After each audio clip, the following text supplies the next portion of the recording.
Saya buatkan YouTube nih. Oke. Mantap ya.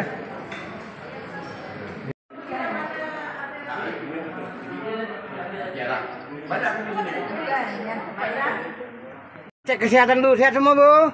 Ya. Sehat semua? Sehat. Ya, saya nak cek kesehatan dulu. Alhamdulillah. Ya, saya ada apa namanya, ada obat kalau apa semua ya. Saya cek dulu. Ya. Sini semua jalan-jalan terus. Jalan terus seperti di film-film. Kita begitu bagaimana pengalaman kami ini, semua ada pengalaman masing-masing, tapi kalau buat orang 59 orang duk masuk tuan punya rumah, ada jiran-jiran kami duk masuk wah.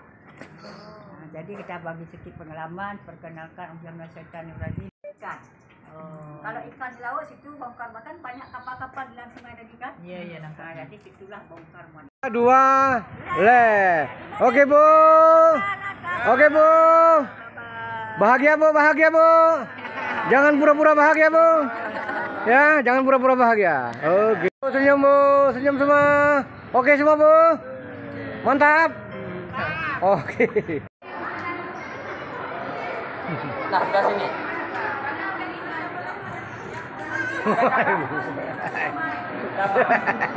Dipertemukan kembali. Ini ada cerita ni. Ada ya? Ada.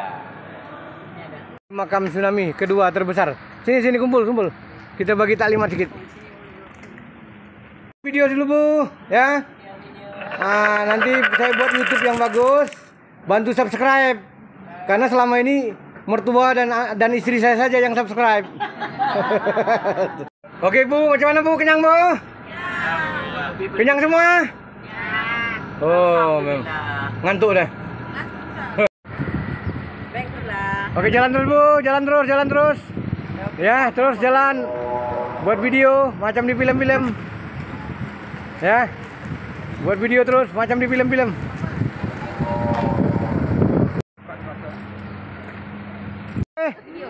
Drone-nya drone. Drone-nya senyum. Jangan pura-pura senyum. Senyum betul.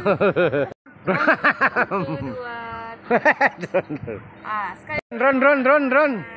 Oke, mantap. Jauh 3 kilo pulang. Lepas tu dia berhenti di ujung sana. Ada lagi gelombang dari laut, satu lagi di sebelah sana dari pantai Syah Kuala mendorong di bawah 2 rumah penduduk kita di sini. Di bawah ni ada 2 rumah yang tertimpa badan kapal.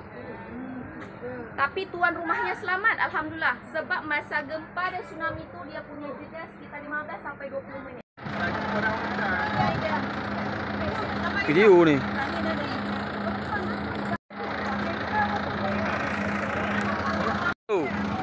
Ada. Beres. Oke. Oh, mantap. Boleh kan? Gelombang tsunami-nya pada tarikh 26 Desember 2004 yang lalu. Kubah ini, masjid yang sebenarnya itu bukan di sini tempatnya. Tetapi masjid itu berada di sebalik pada tempat ini 2,5 km perjalanan. Oh, jauh juga. Jauh. Tsunami yang membawanya sampai ke sini. Kubah ini pun dia datang sebenarnya dengan Kayak gitu lah, nampak mobil di sana.